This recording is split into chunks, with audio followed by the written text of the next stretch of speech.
Migala. Se me ocurre una manera de interacción entre el mundo de las ideas y el mundo físico.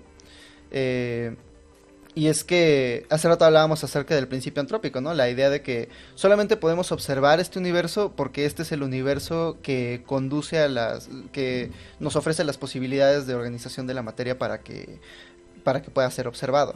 Entonces, un universo que se comporta de esta manera, con estas reglas específicas que podemos como describir a través de las matemáticas, por este proceso como de darwinismo entre universos del que hablábamos, es el único universo que podemos observar. Y dentro de este universo, surge la vida y la vida interactúa a través de ciertas estrategias de supervivencia que van creciendo en complejidad conforme los cuerpos de estas criaturas van creciendo. Pero creo que aquí el punto, ¿cómo dirás en español? Pivotal. El punto el cambio de paradigma surge cuando somos capaces de el lenguaje abstracto. Porque entonces viene primero el comportamiento y luego el lenguaje abstracto que lo describe. Es mucho más fácil abrir una puerta que describir cómo abres una puerta, ¿no? Porque requiere de esfuerzo, como pensar, bueno, agarras la manija y le das la vuelta y así. Pero si lo haces, pero si abres una puerta lo haces rápido, porque es un comportamiento que parece ya estar ahí como en la memoria muscular del cuerpo, ¿no? Entonces, a partir de estarnos observando entre nosotros, a partir de estar como analizando las interacciones entre otros seres humanos, hemos llegado como a construir esta especie de mitos acerca del comportamiento que lleva a una sociedad ordenada y de mitos que llevan a una sociedad un poco más caótica, ¿no? No matamos, no porque no nos den ganas, me imagino que muchos de ustedes que nos están escuchando les han dado ganas como de meterle un vergazo a alguien en la calle, pero no lo hacen porque se van a la cárcel, ¿no? Entonces todos vivimos bajo estos mitos que hemos construido a lo largo de miles de años, pero cuando estos comportamientos son analizados a través del pensamiento abstracto y nos llevan a homogenizar la conducta de los seres humanos a través de este tipo de mitos, entonces adquirimos cierta estabilidad suficiente como para enfocar nuestros recursos mentales en otro tipo de aspectos un poco más primordiales que subyacen este comportamiento humano, ¿no? En los aspectos de la biología, en los aspectos de la física, como si fuéramos trazando arcos cada vez más largos del presente al pasado hasta que alcanzamos a conectarnos como con los orígenes mismos del universo y su comportamiento, como con las verdades más fundamentales del universo, como si a través de dominar la interpretación de lo que es, pudiéramos como revelar sus secretos más profundos. O sea, en ese sentido, no tiene. En esta imagen no tiene sentido hablar acerca de si inventamos o descubrimos las matemáticas, porque al final lo único que hacemos es interpretar por medio de un lenguaje que sí inventamos, pero estamos interpretando por medio de un lenguaje una propiedad del universo que ya está. Sí. Sí, está como truculento porque lo que sí inventas definitivamente es el lenguaje, ¿no? Hey, la No, no- notación. sí, sí, no hay ninguna razón para ir a un planeta donde haya aliens y tengan literalmente el número uno, dos, tres, o sea, igual y usan otros símbolos, pero tal vez como la representación de tantas cantidades, o sea, tengan un lenguaje equivalente en cierta forma, ¿no? Entonces tal vez en esa forma hayan descubierto los números de alguna forma, pero hayan inventado un lenguaje distinto que también, o sea, el hecho de que tengamos un sistema numérico base en 10 da ciertas propiedades a nuestro sistema numérico que sería diferente si nuestro sistema fuera como los números romanos o sea, habría ciertas cositas diferentes que puedes hacer. Eh, sí. Pero, o sea, ¿cómo es que conectamos con esa? Todavía no me queda claro cómo con tu propuesta, Hobbit, conectamos con esa verdad pura, que es. Porque, o sea, en eso estoy de acuerdo contigo, que, o sea, lo que he argumentado es que las matemáticas son, y ya, Ajá. es una verdad pura. Pero, ¿cómo es que yo voy y la encuentro? Hmm. Por- Construyendo sobre análisis abstracto de comportamientos que ya son. observando la realidad, básicamente. O sea, primero nos observamos entre nosotros y empezamos a contarnos como, ok, te comes esto y te mueres, te comes esto y ya. Entonces es como conocimiento que le vamos pasando a las siguientes generaciones, ¿no? Pero es como conocimiento muy básico con el que podemos construir como conocimiento un poco más grande. Tienes unos... conforme vamos heredando el conocimiento, vamos construyendo sobre el conocimiento de otras personas. Esa es la parte interesante, como de dónde vienen las ideas, de dónde viene como esta como la inspiración, ¿no? De ver como a la realidad y decir como, mira, esta cosa está relacionada con esta otra. Creo que viene de la observación junto con la capacidad del pensamiento abstracto.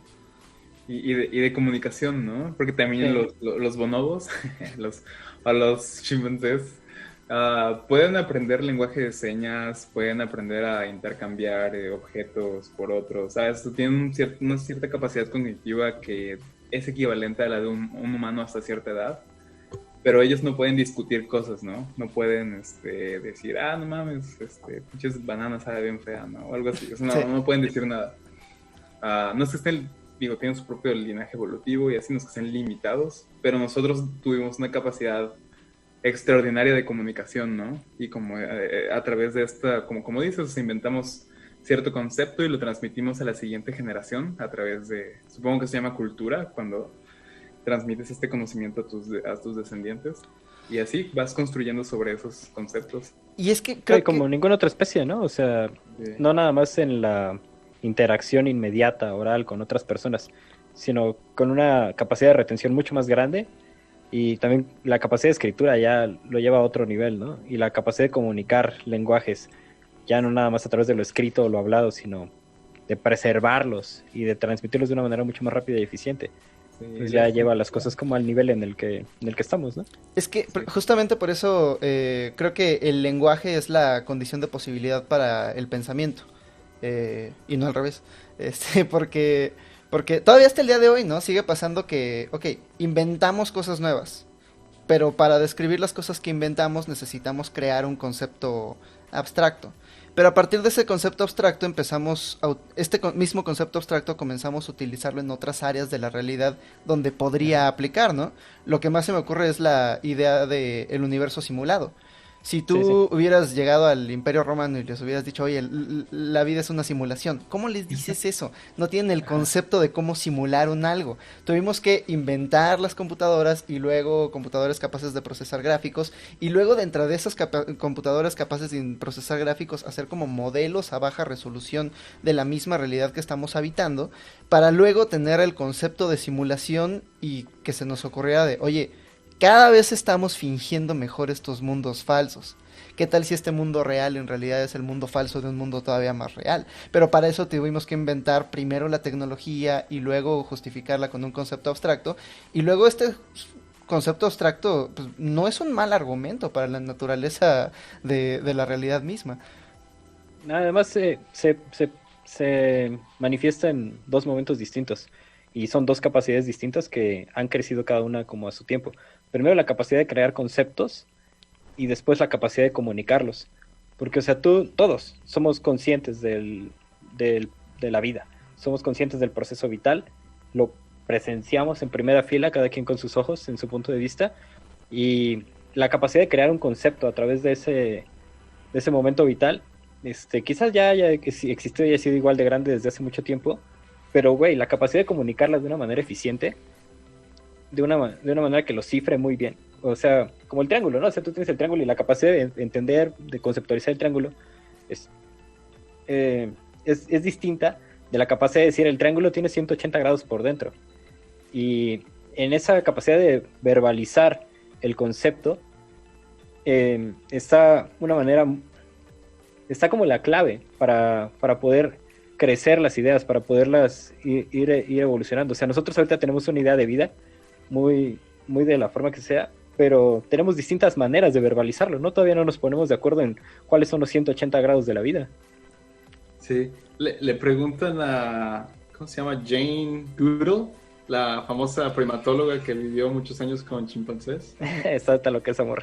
Le preguntan si ella alguna vez vio alguna especie de como ritual protorreligioso o algo. Y ella narra que en varias ocasiones en el parque donde tenían esta comunidad de chimpancés, no bonobos,